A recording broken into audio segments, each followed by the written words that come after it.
ناظرین روپیہ پیسہ میں آپ کو خوش آمدید کہتے ہیں۔ اب آپ کو پتہ ہے کہ گفتگو مستقل بنیادوں کے اوپر یہی ہو رہی ہے کہ آئی ایم ایف کے ساتھ اگر معاملات طے پا گئے اور طے پا جائیں گے، طے پا جائیں گے، دونوں صورتوں کے اندر ہمیں یہ چیز سمجھنی ہے کہ کیا ملک کی معیشت بالکل بدل جائے گی، یکسر بدل جائے گی، ہر چیز بدل جائے گی، ہیں خوبصورت سے بادل آ جائیں گے آسمان پہ، پھر وہ برسیں گے، پھر ہریالی ہوگی، ہر جگہ خوشحالی ہوگی اور ملک بالکل ٹھیک ہو جائے گا۔ دیکھیں آپ بھی جانتے ہیں اور میں بھی جانتا ہوں کہ آئی ایم ایف کا پروگرام اگر مان لیا گیا اور مان لیا جائے گا تو مہنگائی ملک کے اندر بڑھے گی، تیل و گیس کی قیمتیں بڑھیں گی، جو یکسانیت لانی پڑے گی ٹیکس کے نظام میں، قیمتوں کے نظام میں، وہ لاگو کرنی پڑے گی۔ ڈالر کی قدر جو ہے وہ مارکیٹ اس کا فیصلہ کرے گی، اس کے متعلق میں پہلے ہی آپ کو بتا چکا ہوں اور بار بار بتاتا ہوں، اور جو بھی بات بتاتا ہوں وداؤٹ پریجوڈس بتاتا ہوں، یعنی اس کی کوئی قانونی حیثیت نہیں ہوتی، اور ڈسکلیمر بھی ساتھ میں دے دیتا ہوں کہ investment in all avenues is subject to risk. اس کو سامنے رکھتے ہوئے آپ بھی جانتے ہیں اس بات کو، تو مہنگائی بڑھے گی۔ اچھا مہنگائی بڑھے گی تو آپ کے ملک کے اندر جو لاگو شرح منافع بینکاری نظام کے اندر موجود ہے وہ بھی بڑھے گا۔ تو جو قرضہ لینے کے لیے جائے گا اس کی کاسٹ آف فنڈز بڑھ جائے گی۔ ٹھیک ہے، میں کلیئر بات کرتا ہوں بالکل۔ تو اب اس کو ہمیں سمجھنا ہے کہ اوور آل انفلیشن کو کنٹرول کرنے کے لیے انٹرسٹ ریٹ بڑھانا پڑے گا، تھوڑا سا کول ڈاؤن کرنا پڑے گا پاکستان کی اکانومی کو۔ تو آپ کہیں گے صاحب غریب تو بھوکا تھا، بھوکا ہے اور آگے بھی بھوکا رہے گا، تو پھر کول ڈاؤن کس چیز کو کر رہے ہیں؟ دیکھیں اصل میں بات یہ ہے کہ ہمارے معاشرے کے اندر کوئی تقریباً 1 سے 2% لوگ ایسے ہیں جو کہ پریویلیج کلاس سے بلانگ کرتے ہیں، یا اوور ہیٹ کر دیتے ہیں پاکستان کی اکانومی کو، اوور ہیٹ گرم کر دیتے ہیں، زیادہ گرما دیتے ہیں، اتنا ابال لے آتے ہیں۔ چائے کبھی آپ نے دیکھی نا، چائے پک رہی ہو، اس میں جب ابال آتا ہے نا ایک دم، تو وہ برتن سے باہر آ جاتا ہے، دیکھا آپ نے؟ بالکل اسی طرح ہماری اکانومی کے اندر بھی یہ اوور ہیٹنگ جو ہے، یہ 1 یا 2% ہماری آبادی کے لوگ ہیں یہ کرتے ہیں۔ کیا ہے؟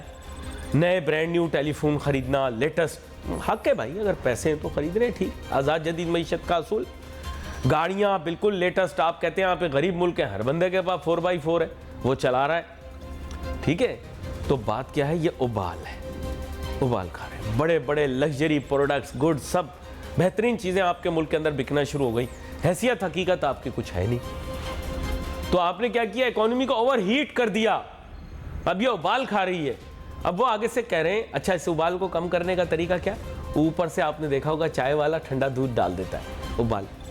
اسی طرح کیا ہے کہ شرح منافع بینکاری نظام میں بڑھا دیا جائے گا، یہ ٹھنڈے دودھ کا کردار ادا کرے گا۔ جب ٹھنڈا دودھ پڑا تو چائے میں ابال وقتی طور پر بند ہو جائے گا، لیکن یہ ابال پھر وقتی طور پر بند ہوگا۔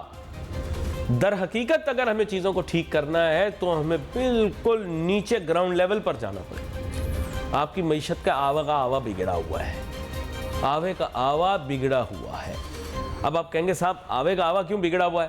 اس کی وجہ یہ کہ اس کی پوری میکینکس جو ہے وہ غلط ہے، اس کی پوری میکینکس غلط ہے اور بڑی نازک صورتحال ہے، سمجھ گئے نا آپ؟ تو بات یہ ہے کہ یہ ہاؤس آف کارڈز کی طرح، تاش کے پتوں سے لوگ گھر بنا لیتے ہیں نا، کچھ لوگ بڑے فنکار ہوتے ہیں، لیکن ذرا سا کوئی ایک پتا بھی ہل جائے تو پورا گر جاتا ہے۔ تو ہمیں بھی اس چیز کو سمجھنا ہے کہ ہم نے اگر اپنی معیشت کو مستحکم کرنا ہے تو ہمیں گراؤنڈ لیول پہ جانا پڑے گا، چیزوں کو ٹھیک کرنا پڑے گا، جز کر کے۔ آج ایک معاشی ماہر ہے، ان کو پروگرام کے اندر اپنے ساتھ شامل کریں گے، جز لے کے چلوں گا ان کے ساتھ جو کچھ پڑھ رکھا ہے۔ تو ناظرین، میرے فاضل مہمان پروگراموں کے اندر لو ہینگنگ فروٹ کی بات کرتے رہے ہیں، ڈاکٹر فاروق سلیم صاحب، جو کہ معیشت کے اوپر پاکستان کی بڑی گہری نگاہ رکھتے ہیں۔ لیکن سچ بات یہ ہے کہ اگر ہم نے لو ہینگنگ فروٹ کھانا نہیں ہے تو ہم کیا کریں؟ ہم تو چاہتے ہی نہیں ہیں بھائی، ہم تو مشکل کام کرنا چاہتے ہیں۔ تو چلیں پھر میں ان کو گراؤنڈ لیول پر لے کر جاتا ہوں، جز کر کے تھوڑا ان کو پوری معیشت کی سیر کراتا ہوں، ان کو بتاتا ہوں کہ ہماری معیشت کی کوئی کل سیدھی نہیں ہے اور کوئی سرا ایسا نہیں ہے کہ جسے پکڑا جا سکے، اور پروگرام کے آخر تک ان کو مائل کرنے کی کوشش کروں گا کہ پاکستان کی معیشت ایک انفکسیبل انسالویبل اینگما مسٹری پرابلم ہے. ویلکم کرتا ہوں سر آپ کو شو میں. تھینک یو علی صاحب. اب بات یہ ہے ڈاکٹر فاروق سلیم صاحب کہ میں آپ کو اسٹریٹ فارورڈ بات کہتا ہوں, ہر انٹلیکچوئل, ہر کیٹیگری, ہر طرح کے شخص, نیک نیت بائی پاکستانی ٹرمز, ایماندار لیڈر بائی پاکستانی ٹرمز, میں اس کا اپوزٹ تو نہیں کہہ سکتا لیکن روایتی leader by Pakistani terms, so called اور اکیوزڈ آف کرپشن لیڈرز وہ بھی ہم رکھ چکے ہیں, leaders from different institutions and organizations بھی ہم کر چکے ہیں, imported, exported, re exported, re imported, ہر قسم کے لیڈر اور فائنانس منسٹر کے ساتھ ہم کام کر چکے ہیں, ایکسپیرینسڈ, ان ایکسپیرینسڈ, ایموشنل, ان ایموشنل, ہر طرح کے ایکسپیریمنٹیشن کے بعد ہمیں یہ پتہ لگ گیا کہ it's not a people problem, it's a resource problem. ٹھیک ہے, اب میں آپ کے ساتھ تھوڑا جرا کروں گا, اس لیے مختصر سی تمہید باندھوں گا. بات یہ ہے کہ پاکستان کے کسی سیکٹر کو بھی ہاتھ لگایا جائے تو اٹ از ویری فریجائل. پتہ نہیں آپ کے پیچھے کتابیں بھی لگی ہوئی ہیں, کتابیں کچھ ایسی ہوتی ہیں, پرانی کتابیں ہوتی ہیں, دیکھنے میں اچھی لگتی ہیں لیکن اگر انہیں کھولا جائے تو ان کا ورک بالکل بکھر سا جاتا ہے. تو اسی طرح ہماری معیشت ہے, اس کا اگر ورک کھولوں گا تو سچ آپ کو بتاؤں کہ وہ آپ کے ہاتھ میں it will turn to dust like ancient books. اب reality of the matter is کہ آپ کے ملک کی معیشت کا یہ حل یا سلوشن ہے ہی نہیں, آپ کو تو انکنونشنل حل ڈھونڈنا پڑے گا. آپ کا ڈیویڈنڈ کبھی بھی ڈیموگرافک نہیں ہے, صرف اور صرف جیوگرافک ہے. بڑی اسٹریٹجک بات کی ہے میں نے, اب بھی اگر آپ نہ مانیں تو آپ کی مرضی. جی ڈاکٹر فاروق سلیم صاحب. علی صاحب آج شروع ہم کر رہے ہیں اور بہت سارے اختلافات ہیں میرے آپ کے. ہاں کریں. آپ نے 2-4 چیزیں آپ نے کہا کہ یہ ریسورس ایشو ہے پاکستان کے اندر. میں 100% اگری نہیں کرتا ہوں اس سے کہ ریسورس ایشو ہے. میں سمجھتا ہوں کہ ہمارے پاس کسی قسم کی ریسورس کی کمی نہیں ہے. میں سمجھتا ہوں ہمارا پرابلم مینجمنٹ کا ہے. جو ریسورسز ہمیں ہیں, ہمارے پاس خدا نے دیے ہیں, ان کی مینجمنٹ ہم ٹھیک نہیں کرتے. تو پہلا ایشو تو یہ ہو گیا. پھر آپ نے کہا کہ ہماری معیشت کی کوئی بھی کل شاید آپ نے کہا سیدھی نہیں. اس سے بھی میں اگری نہیں کرتا ہوں. اچھا چلیں ٹھیک ہے, بتائیں. جس معاشی سیکٹر کے اندر حکومت گھسی ہے اس معاشی سیکٹر کا بیڑا غرق کر دیا انہوں نے. جس معاشی سیکٹر کے اندر حکومت نہیں ہے وہ بڑی زبردست چل رہی. میں آپ کے سامنے 3 ایگزامپل آپ دیکھ لیجیے. ایک گنے کی فصل ہے, ایک گندم کی فصل ہے اور ایک چاول کی فصل. جو گندم کی فصل ہے اس میں حکومت گھسی ہوئی ہے, اپنی سپورٹ پرائس بتاتی ہے, کوٹا دیتی ہے کس فلور مل میں کتنا آٹا جائے گا. پھر ایک وہ پیسکو جیسا بیچ میں ادارہ چھوڑا ہوا ہے اور جہاں پہ وہ 3-4 لاکھ ٹن کہتے ہیں کہ چوہے کھا جاتے ہیں ان کی گندم. ایک فصل ایسی ہے جس میں حکومت نہیں ہے, وہ چاول ہے. آپ نے کبھی سنا کہ چاول کی قلت ہو گئی پاکستان میں؟ کبھی نہیں ہوتی. آپ نے کبھی سنا کہ چاول کی قیمت جو ہے وہ آسمان سے باتیں کر رہی ہے؟ نہیں ہوتا. چینی کی قلت ہوتی ہے, گندم کی قلت ہوتی ہے. چینی کی قیمت آسمان سے باتیں کرتی ہے, گندم کی قیمت آسمان سے باتیں کرتی ہے. دونوں سیکٹر میں حکومت گھسی ہوئی ہے. تو ایک تفریق کر لیں کہ جس سیکٹر کو حکومت نے چھوڑا وہ بڑا زبردست چلا, جس میں حکومت نے پنگا لیا اس کا بیڑا غرق کر دیا اور 23 کروڑ پاکستانیوں کا نقصان کر دیا. تو آپ نے تو حکومت کو میڈوسا بنا دیا, اس نے جس چیز کو دیکھا وہ پتھر کی ہو گئی. بالکل ایسے ہی. آپ سوچئے, آپ نے کہا کتنے وزرائے خزانہ آئے پچھلے 5 سال میں, 6 تو آپ نے اور میں نے دیکھ لی. ہاں ہر رنگ کا آیا, ہر رنگ نسل ویرائٹی کا آدمی آپ کو دیا ہم نے. اب آپ سوچئے کہ کسی نے جو بنیادی معاشی ڈھانچہ ہے اس کو تبدیل نہیں کیا. جو 25 سال پہلے ڈھانچہ چل رہا تھا جس میں کارٹیلز ہیں, آپ نے بجلی کا کارٹیل دیکھا وہ کیا کرتا ہے, ہمارے ہاں چینی کا کارٹیل ہے, کاریں بنانے والا کارٹیل ہے, سارے کارٹیل مل کے بیٹھے ہیں. فرٹیلائزر کھاد بنانے والا کارٹیل ہے. جتنے وزرائے خزانہ آئے پچھلے 25 سالوں میں انہوں نے کسی کارٹیل کو ٹچ نہیں کیا.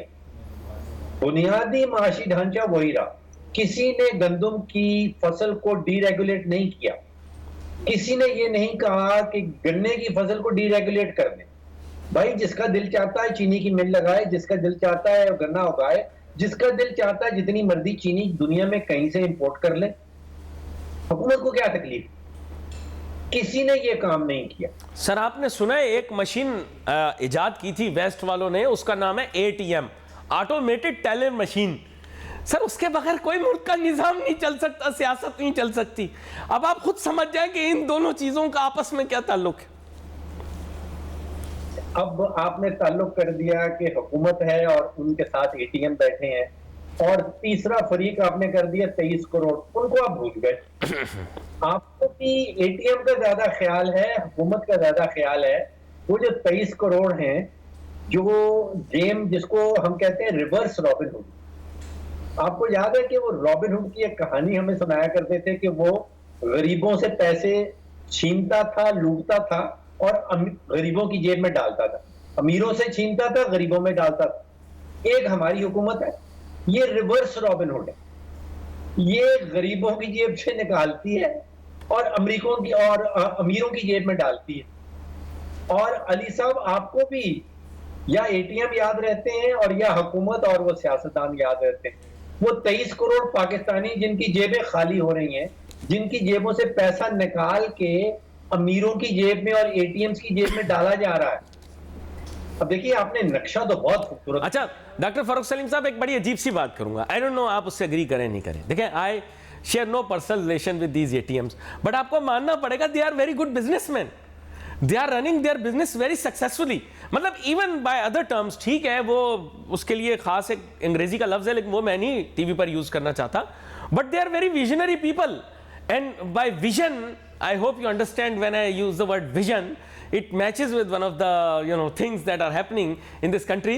But آپ سمجھ گیا, مسکراہٹ آپ کی بتا رہی. But these people are all very visionary. تو why not divert their energies in the right direction? ٹھیک ہے rent seeking economy ہے, لیکن یہ win-win situation بنا دے نا. ان کو ہم ہٹا نہیں سکتے, they are part of the system. اچھا اب آپ نے بڑی زبردست ایک ٹرم استعمال کی, ون ون. یہ بڑی زبردست والی بات آپ نے بات بڑی خوبصورت کی. میں آپ کو بتاؤں کہ حکومت اس قابل ہے. ایک کام ہم نے کیا ہے جس میں ون ون سچویشن آئی, اور وہ تھا ٹیلی کام کا سیکٹر. اب مجھے یاد ہے کہ میرے والد صاحب کے زمانے میں سفارش چاہیے ہوتی تھی ٹیلی فون لائن کے لیے, اور وہ MNA کو ملتے تھے کوئی پتہ نہیں 10 یا 12 ٹیلی فون لائنیں, اور ان کے پاس سفارش جاتی تھی کہ خدایا ہمارے گھر میں دفتر میں ایک ٹیلی فون لائن لگا. اس کے بعد پھر ہم نے ٹیلی کام سیکٹر کو کھلا چھوڑ دیا, حکومت کو نکال دیا. ہم نے کیا کیا؟ صرف حکومت کو نکال لیا. آج علی صاحب آپ یقین کیجئے کہ میرا موبائل بڑا استعمال ہوتا ہے, 2,500-3 ہزار روپے سے زیادہ کا بل نہیں آتا. میں برطانیہ چلا جاؤں, میں کینیڈا چلا جاؤں, میں امریکہ چلا جاؤں, $100-150 ہفتے کا نکل جاتا ہے. دنیا کا کمپیٹیٹو ترین ٹیلی کام کا سسٹم پاکستان میں ایگزسٹ کرتا ہے, کم ترین قیمت. ہم نے کیا کیا؟ ٹیلی کام سیکٹر کو ہم نے ڈی ریگولیٹ کر دیا, کھلا چھوڑ دیا. آج آپ کے پیچھے آپ ایک انٹرنیٹ کا کنیکشن لینے جاتے ہیں, وہ آپ کو 3 ٹیلی فون لائنیں ساتھ میں فری میں دیتے ہیں. میں نے اپنے گھر میں جو لگایا ہے انٹرنیٹ کا سسٹم, میں نے کہا 3 ٹیلی فون لائنیں فری میں. تو مجھے یاد آ رہا تھا کہ وہ MNA کی سفارش لگانا, ڈیمانڈ نوٹ, کیا بات ہوتی, کیا یاد کرایا آپ نے, واہ واہ واہ. اور وہ فون بھی ایسا ہوتا تھا کہ ہر نمبر گھماتے تھے تو کھچڑ پچڑ کھچڑ پچڑ کھچڑ پچڑ, کافی آواز آتی تھی اس کی. ابھی تو فون بغیر آواز کے جو ہے مل جاتا ہے. اچھا یہاں پر میں آپ سے ایک چیز جاننا چاہ رہا تھا سر, یہ آپ نے ایک سیکٹر اٹھا دیا, لیکن یہ بھی تو ایک لوگ کہتے ہیں, مجھے نہیں پتا, اس کی اونرشپ کے اندر بھی تو اگر ٹرانسپیرنسی آ جائے تو بڑا اچھا ہو جائے, وضاحت ہو جائے کہ کون اونر ہے پاکستان کے اندر ٹیلی کام کمپنیز کا, تو اور اس کی جتنی ایکوٹی ہو وہ بھی پاکستان کی لوکل مارکیٹ کے اندر انویسٹرز کو اویلیبل ہو جائے. بھئی ہم بھی اس منافع کے اندر حصے دار بنے. لوگ تو بہت ساری باتیں کرتے ہیں, میں تو لوگوں کی ہوئی باتوں پر یقین نہیں کرتا, لیکن اچھا ہے نا مل بانٹ کے کھائیں, اس کے منافع بھی ہم کھائیں. کیا کہتے ہیں آپ؟ دیکھیے آپ سازشی تھیوریوں کے پیچھے کیوں جاتے ہیں؟ نہیں میں نے تو سازشی, میں تو کہہ رہا ہوں سب کھائیں, سب فروٹ, آپ ہمیشہ فروٹ کی بات کرتے ہیں, میں تو کہتا ہوں فروٹ ہے تو سب کھائیں. علی صاحب آپ کا موبائل کا بل جو ہے وہ 2-2.5 ہزار کے اوپر جاتا ہے، تو یہی تو فروٹ ہے آپ کھا رہے ہیں. مجھے کوئی پرواہ نہیں کہ اس سیکٹر کو کون اون کرتا ہے، اس کا مالک کون ہے. 23 کروڑ پاکستانیوں کا فائدہ اولین ترجیح ہے، چاہے وہ روسی مالک ہوں، چاہے وہ امریکن مالک ہوں، چاہے وہ کوئی بھی مالک ہو. مجھے دلچسپی ہے ان 23 کروڑ پاکستانیوں میں جنہوں نے سم لگا رکھا ہے اپنے فون کے اندر اور ان کو دنیا کا کم ترین ریٹ مل رہا ہے. گھنٹہ گھنٹہ گھر بات کرتے رہتے ہیں آپ، وہ جو فرینڈ نمبر کے اوپر چلتا ہے، چاہے اس کا امریکن مالک ہو، روسی مالک ہو، میرا کیا تعلق اس سے. مجھے کم ترین ریٹ کے اوپر گندم ملنی چاہیے، چینی ملنی چاہیے، کاریں ملنی چاہیے اور ٹیلی فون ریٹ ملنی فری مارکیٹ اکانومی نا، تو کھل کے فری مارکیٹ اکانومی آئے. مطلب آپ بھی آزاد جدید معیشت کے پروپوننٹ ہیں اور میں بھی ہوں، اور اس کو لاگو ہونا چاہیے ہمارے ملک کے اندر جہاں کمپٹیشن بھی ہو، freedom to entry and exit ہو. یہ تو آزاد جدید معیشت کا فارمولہ ہے. نہیں، آزاد جدید معیشت تو مجھے بھی پسند ہے، لیکن مسئلہ یہ ہے کہ آپ کے ملک کے اندر رینٹ سیکرز کو آزاد جدید معیشت تو پسند نہیں ہے. ہاں، منافع کماتے ہوئے ان کو آزاد جدید معیشت پسند ہے، ٹیکس دیتے ہوئے آزاد جدید معیشت پسند نہیں ہے، ٹیرف دیتے ہوئے آزاد جدید معیشت پسند نہیں ہے. ڈاکٹر فاروق سلیم صاحب، پرابلم یہ ہے کہ ہمارے ہاں ون وے اسٹریٹ ہے، ٹو وے نہیں. ہمیں آزاد جدید معیشت تب تک پسند ہے جب تک مٹھائی، رسگلے، موتی چور کے لڈو میٹھے ہیں. جہاں ذرا کوئی کڑوی چیز آ جائے وہاں ہم کمیونسٹ بن جاتے ہیں. وہاں پر ہم ویلفیئر اسٹیٹ کی باتیں کرنا شروع کر دیتے ہیں. ہم نعوذ باللہ ایسی باتیں کرتے ہیں کہ سوشلزم ہمارے ویلفیئر کے نظام سے زیادہ مماثلت رکھتا ہے. آزاد جدید معیشت ہمیں صرف تب یاد آتی ہے جب ہمیں اپنا فائدہ دکھ رہا ہو. سر، رینٹ سیکرز کو آزاد جدید معیشت پسند نہیں ہے، آپ کو یہ ماننا پڑے گا. یہ سارے ٹیڑے منہ کر کے انگریزی بولنے والے برگر پپو جو اسلام آباد کے اندر آپ نے دیکھا ہوگا سیمینارز میں گھوم رہے ہوتے ہیں، کبھی کبھار تکے سے وزیر مشیر بھی بن جاتے ہیں، اس حکومت میں نہیں، ماضی میں ان کو یہ چیزیں اچھی لگتی ہے. سیمینار میں مال آتے ہوئے اچھا لگتا ہے، جاتے ہوئے نہیں. سر سمجھا کریں آپ، نہیں ہو سکتا. کیا کہتے ہیں آپ؟ علی صاحب، معاملہ پنگے کا ہے. لفظ ہے پنگا. حکومت پنگا کرتی ہے گندم میں، حکومت پنگا کرتی ہے گنے میں، حکومت پنگا کرتی ہے کار میں، کاریں بنانے والی فیکٹری میں، حکومت پنگا کرتی ہے بجلی کے سیکٹر کے اندر، حکومت پنگا کرتی ہے گیس کے سیکٹر کے اندر، اور ابھی حکومت نے پنگا کیا ڈالر کے، جو روپے کی قدر انہوں نے کہا کہ مصنوعی طریقے سے. یہ اتنے سارے پنگے ہیں. 2-3 ایسی جگہیں ہیں جہاں حکومت پنگا نہیں کرتی. حکومت نے ٹیلی کام میں پنگا نہیں کیا، آپ سوچیے گا کتنا زبردست کام ہوا. حکومت نے چاول میں پنگا نہیں کیا، دیکھیے کتنا زبردست فصل آتی ہے. پچھلے 10-15 سال کا ریکارڈ کھول کے دیکھ لیں، ہر سال $2-2.5 ارب کی ایکسپورٹ ہوتی ہے چاول کی. تو معاملہ پنگے کا ہے، اور اس پنگے کے فائدے کون اٹھا رہا ہے اس کی طرف آپ نشاندہی کر رہے ہیں. وہ جو آپ نے رینٹ سیکر کا جو لفظ استعمال کیا، وہ اتنا گہرا ٹرم ہے، اس میں اتنی گہرائی ہے کہ یعنی کہ آپ اس کو اردو میں کیا کہیں گے کہ وہ بیٹھے ہیں لوگ، وہ مفت میں کرایہ کھاتے ہیں. یعنی کہ آپ سوچئے کہ ٹیکسٹائل انڈسٹری کو پچھلے 1-2 سالوں کے اندر 1000 ارب روپے کی سبسڈی دے دی. حکومت خود بجلی بناتی 40 روپے کی، ان کو دیتی 20 روپے کی. کس خوشی میں؟ حکومت خود امپورٹ کر رہی ہے کھاد، آپ کی جو LNG امپورٹ ہو رہی ہے گیس 3500 روپے کا یونٹ، اور گیس والوں کو جو فرٹیلائزر والے کمپنی ان کو ملتا ہے 150 روپے میں. میں بڑا حیران ہوتا تھا ڈاکٹر فاروق سلیم صاحب. میں نے ایک دفعہ پیٹرولیم میکینکس پڑھ لی. اب میں نے جب پڑھا تو ہمارے ملک کے اندر تو لوگ ڈیزل گاڑی خریدا کرتے تھے 80 اور 90 کی دہائی میں کہ ڈیزل سستا ہوتا ہے، پیٹرول مہنگا ہوتا ہے. ہم پڑھے تو ہم کو پتہ لگا کہ زیادہ تپش کے اندر ڈیزل نکلتا ہے.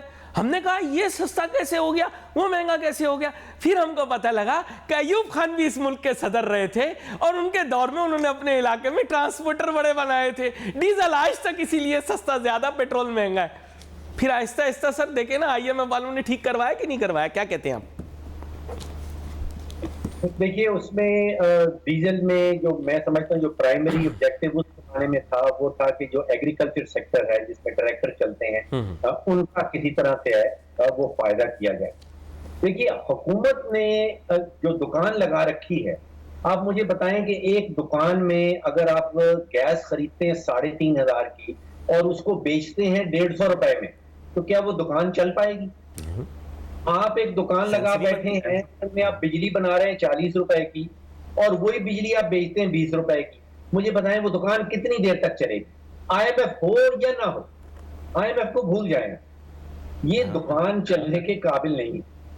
جو حکومت نے اپنی دکان لگا رکھی ہے, جو سستی چیزیں بیچتی ہے, مہنگی چیزیں خریدتی ہے, یہ دکان نہیں چلتی. اس دکان کے پیچھے پوری فلسفی ہے, وہ پاک اسٹڈیز کی بک میں لکھی ہوئی ہے. وہ یہ ہے کہ نعوذ باللہ ہم ساری دنیا کے اندر سب سے بلیسڈ نیشن ہیں, ہمارے پاس سارے وسائل ہیں, ساری دنیا گندی ہے, لوگ بھی گندے ہیں, کسی کے پاس کوئی وسائل نہیں ہے, ہم ہر چیز کا ایپی سینٹر ہیں. We are the epicenter of all good in the world. In all the fountain of youth flows through Pakistan. یہ سر پاک اسٹڈیز کی کتاب اگر آپ بدلوا دیں, اگر آپ کی وہاں پر بات چیت ہو, کیونکہ اس میں لکھی ہوئی جو اکنامک بکواس ہے 3-4 مرتبہ میرے خیال سے اگر امریکنوں نے یہ پڑھ لی, اگر US ڈپارٹمنٹ آف انرجی نے پاک اسٹڈیز کی کتاب پڑھ لی, تو میں آپ کو یقین کہہ سکتا ہوں کہ ان کے محقق جو ہیں وہ ہمارے ہاں حیدرآباد میں پاگل خانے میں داخلہ لے لیں گے, کیونکہ اس طرح بڑا جھوٹ وہ شاید سہن نہ کر سکے. کیا کہتے ہیں آپ؟ دیکھیے علی صاحب, ان سب جھوٹوں نے نقصان صرف اور صرف ہمیں پہنچایا, ہمیں اور کسی کا نقصان نہیں ہوا. پچھلے 50 سال کی جو معاشی تاریخ ہے اس میں اس ملک نے ترقی کی ہے, اس ملک کے رہنے والوں نے ترقی کی ہے جنہوں نے دنیا بھر سے تجارت کی. آپ اندازہ کیجئے کہ 1947 سے لے کے 1992 تک انڈیا نے یہی سوچا جو ابھی آپ کہہ رہے ہیں کہ ہم سب کچھ خود بنائیں گے, ہم نے دنیا کے راستے بند کر دی, ہم نے کسی سے تجارت نہیں کرنی. اس زمانے میں علی صاحب ہمیں پڑھایا جاتا تھا اور وہ کہا جاتا تھا ہندو ریٹ آف گروتھ, کہ وہ 2% سے معیشت بڑھتی ہی نہیں تھی, 2% سے زیادہ اس کی گروتھ نہیں آتی تھی. 1992 کے بعد وہاں پہ ایک شخص آیا جس کا نام تھا ڈاکٹر مان موہن سنگھ, اگر آپ کو یاد ہو. وہ پہلے وزیر خزانہ تھا, پھر بعد میں وزیر اعظم بنا. اس نے کہا کہ آپ دنیا کے لیے تجارت کھول دیں, ڈی ریگولیٹ کریں, لبرلائز کریں. اسی زمانے میں نواز شریف صاحب نے بھی تو لبرلائز کی تھی, پاکستان ایشین ٹائگر بن گیا تھا, آپ کو یاد ہوگا. دیکھیے اس زمانے میں ہم نے دیکھا کہ اتفاق فاؤنڈری میں شوگر ملیں بنا کرتی تھیں, اور شوگر ملوں کا جو ان کو فائنینس کیا کرتے تھے وہ مختلف نیشنلائز بینک کیا کرتے تھے, اور اس کا نتیجہ آج آپ کے سامنے ہے. ہر قسم کی رکاوٹ ہے, آپ چینی نہ امپورٹ کر سکتے ہیں, نہ ایکسپورٹ کر سکتے ہیں, نہ آپ چینی کی نئی مل لگا سکتے ہیں. تو یہ معاملات وہی ہیں کہ جب تک آپ کھولیں گے نہیں, آپ دنیا بھر کے ساتھ کریں تجارت اور ہر شعبے میں سے حکومت کو نکال دیں, حکومت کو کہیں کہ ان کا کام ہے حکمرانی کرنا. فاروق سلیم صاحب, I am going to tell you a very harsh fact. Perhaps many people in Pakistan will not recognize it. But آپ کو پتا ہوگا کہ اس ملک کے زیادہ تر بلینئرز جو ہیں they were made in the time of the lost decade of development in the 80s. During Ziaul Huq's time, most of the billionaires, اور یہ جن فیملیز کی آپ ہمیشہ بات کرتے ہیں, کبھی کبھار آپ ان کا کوانٹم اور کوانٹٹی بھی بتا دیتے ہیں, all these people are fledglings which became strong, healthy banyan trees by the time Zia الحق جہاز ان دا اسکائی پھٹ گیا. آپ کو یاد ہوگا غلام اسحاق خان صاحب نے کہا تھا 7 بجے کی خبروں میں نے سنا کہ ہوا جہاز ہوا میں پھٹ گیا. وہ جہاز میں تو پھٹ گیا لیکن بہت سارے لوگوں کو وہ بنا گیا, ضیاء الحق بنا گیا. آپ مانتے کہ نہیں مانتے؟ اچھا, آپ نے ضیاء صاحب کی بات کر دی. مجھے یاد ہے کہ جس سال جنرل مشرف صاحب آئے تھے اس سال پاکستان میں 3.5 لاکھ موٹر سائیکل بنا کرتے تھے, اور جس سال وہ گئے اس سال ہم نے 8 لاکھ موٹر سائیکل بنائے. جس سال مشرف صاحب آئے تھے اس سال 20,000 گاڑیاں بنتی تھی پاکستان کے اندر جو ہم اسمبل کرتے تھے. جس سال وہ گئے تھے اس سال 1,25,000 گاڑیاں بنی تھی. اب آپ مجھے بتا دیں کہ وہ کتنے سال رہے تھے, اور اس سال میں آپ دیکھیے کہ کاروں کی پروڈکشن 5 گنا بڑھ گئی تھی, اور جو موٹر سائیکل کی پروڈکشن ہے وہ لگ بھگ 2 گنا سے زیادہ بڑھ گئی تھی. دیکھیے ضیاء صاحب کے زمانے کو گزرے ہوا ایک عرصہ, اگر اس عرصے کے دوران جتنے لوگ آئے, جتنے حکمران آئے, اگر وہ ہمارا کریکولم نہیں بدل سکے, اگر وہ ہمارے کلچرل ویلیوز نہیں بدل سکے, تو پھر اب ضیاء صاحب کو اس کا الزام دینا یا ان کو ذمہ دار کرانا کیا فائدہ؟ نہیں, میں تو آپ کو یہ کہہ رہا ہوں کہ I think that the wealth circulating in this country is the same that was created during that time.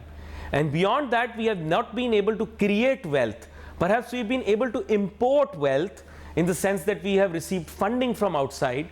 But the wealth that was created in the 80s is the one that is circulating. But in 2000, it was identified, and that's why after that, FATF has been a hanging sword over our head. OECD has been asking us to be transparent. IMF continuously pressurizes us. Where has this wealth come from? Our GDP growth was phenomenal during the 80s. However, poverty levels never changed. So there is a huge question mark. Okay, where did all of this money come from? There are shops that are selling extremely expensive watches in shopping centers, sir, but there are no buyers. There are perfumes that are so expensive that even Westerners cannot dream of buying them. They are available in Pakistani markets. The shops are empty. How come these businesses are functioning? There are expensive cars that are being sold in Pakistan. Some of them have been identified as wrongfully brought to this country. How are people affording these? The people want to know, Dr. Farooq Salim Saab. Ali Saab, the real golden era of industrialization was during Ayub Khan. This aapne abhi zikr kiya. We have, aapko yaad hai ki Pakistan jab